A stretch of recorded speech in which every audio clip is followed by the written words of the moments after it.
Hello my lovely student, this is Mansi. Welcome back to the channel. So अब हम book के जो हमने अभी टॉपिक किया है उसके बेस्ड न्यूमेरिकल्स, बुक के एनसीईआरटी बुक के एग्जांपल्स है, एक एक करके डिस्कस करेंगे। This is example 9.6। The question says a bullet of mass 20 gram is horizontally fired with a velocity 150 metre per second from a pistol of mass 2 kgs।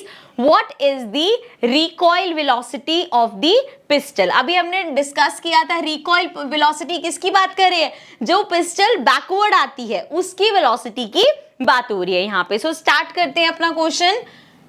पहले तो जो जो चीजें गिवन है वो लिख लेते हैं। सो यहाँ पे दो चीजों की बात हो रही है, one is the bullet of course and दूसरा हम बात करेंगे पिस्टल की। ठीक है जी, चलो अब देखो क्या क्या गिवन है। अ bullet of mass 20 gram. So bullet का मास हमें गिवन है, इसको MB लिख लेते हैं 20 ग्राम्स। ऑल्सो यहीं पे ही कर लोगे, बेस्ट है। ग्राम्स में कोई भी चीज है उसको केजी में कन्वर्ट कर लो। So we know that 1 kg equals to 1000 grams, which means 1 gram equals to 1/1000 kg। And हमारे पास कितना है, वी हैव 20 ग्राम्स। तो 20 ग्राम्स मतलब 20/1000। ठीक है, 0 से 0 कैंसिल हो गया, हमारे पास आएगा 0.02 kgs। क्लियर, यहां तक कोई दिक्कत नहीं होगी। सो ये हमने कन्वर्ट कर लिया हाथ के हाथ, ये आ गया 0.02 kg। ठीक है, अब आगे देखो, is horizontally fired with the velocity of 150। अब ये जो वेलोसिटी है ये कौन सी है, देखो जब तक फायरिंग नहीं हुई थी तो जो हमारी गन है वो भी रेस्ट पे थी, जो बुलेट है वो भी रेस्ट पे थी। तो दैट मीन्स दोनों की इनिशियल वेलोसिटी क्या है, इसकी अगर हम u1 की बात करें तो वो 0 है। इस केस में भी मास अभी लिख लेंगे, यहाँ पे भी u2 हमारा 0 है। अच्छा, इसको 1 2 की जगह हम इसको b लिख लेते हैं और यहाँ पे इसको p लिख लेंगे, इसको रब कर देते हैं, but it's your wish.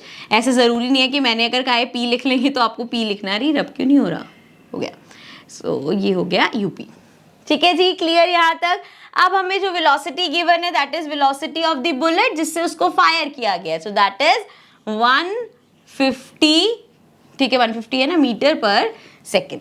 Okay जी, आगे बढ़ते हैं। So from the pistol of mass 2 kg, मतलब इसका जो मास हमें गिवन है दैट इज 2 kg। ठीक है, यूपी हमने पहले लिख लिया, 0 होगा एंड हमें अब इसका वेलोसिटी निकालना है। ठीक है, सो क्या यूज करेंगे, अभी हम पढ़ के आए हैं कंजर्वेशन, दो ऑब्जेक्ट्स की बात हो रही है, conservation of law of momentum पढ़ के आए हैं, वही यहाँ पे अप्लाई करते हैं।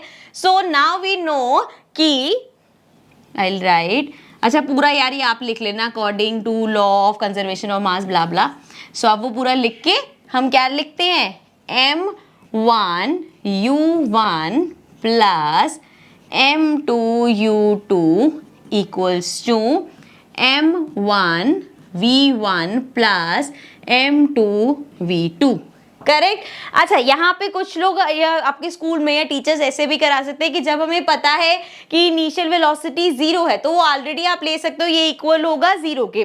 बट हम ऐसे करते चलेंगे ताकि कोई भी 4-5 नई चीजें ले लेते ना तो लगता है अरे इस क्वेश्चन में ये क्यों नहीं यूज हुआ, अरे उस क्वेश्चन में वो क्यों नहीं यूज हुआ। सो ऐसे करते चलेंगे, ठीक है 0 है पुट कर देंगे, 0 आ जाएगा, एक स्टेप ही तो बढ़ेगा, बट कंफ्यूजन नहीं होंगी। ठीक है, तो उसको अवॉइड करने के लिए हम हर बार इसी तरीके से फॉर्मूला अपना लिखा करेंगे। ये हमारा law of conservation of momentum है, ये तो आपको पता है, और देन वैल्यूज पुट करके अपना निकाल लिया करेंगे। सो यहाँ m1 मतलब mass of bullet which is 0.02 into u1 is 0 plus m2 क्या है हमारा 2, u2 है 0, this is equal to m1 मतलब mass of bullet which is 0.02 and v1 इसकी वेलोसिटी कितनी है 150 and plus mass of second object मतलब पिस्टल विच इज 2 और ये v2 तो हमें फाइंड करना है। अब ये देखो इंटू जीरो ये तो पूरा 0 हो जाएगा एंड दिस विल बी, इसको मल्टीप्लाई करते हैं 115 2 30। सो ये 3 आएगा हमारे पास, क्योंकि यहाँ पे देखो एक 0 है, पॉइंट इधर चला जाएगा एंड देन 30 है तो वो पॉइंट भी चला जाएगा। ठीक है, मैं एक बार करके दिखा देती हूँ अगर कंफ्यूजन है तो।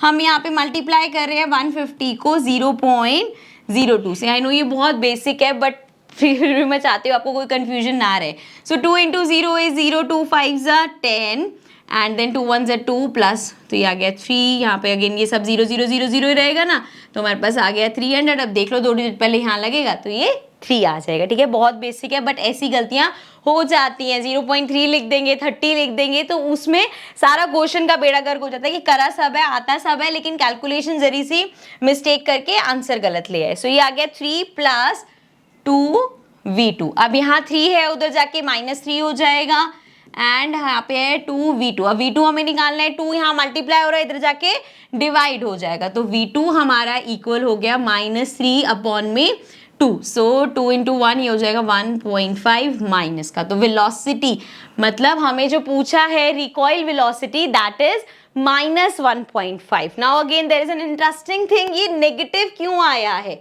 सो again according to our third law of motion हमने पढ़ा था there is an equal and opposite reaction, तो यहाँ पे दिस रिप्रेजेंट्स के ये ऑपोजिट में, क्योंकि देखो आपने फायर करी, बुलेट आगे गई, गन पीछे आई है, फोर्स ऑपोजिट लगा है, तो वो ऑपोजिट दिखाने के लिए इट इज नेगेटिव, ठीक है, अपने आप नेगेटिव आए।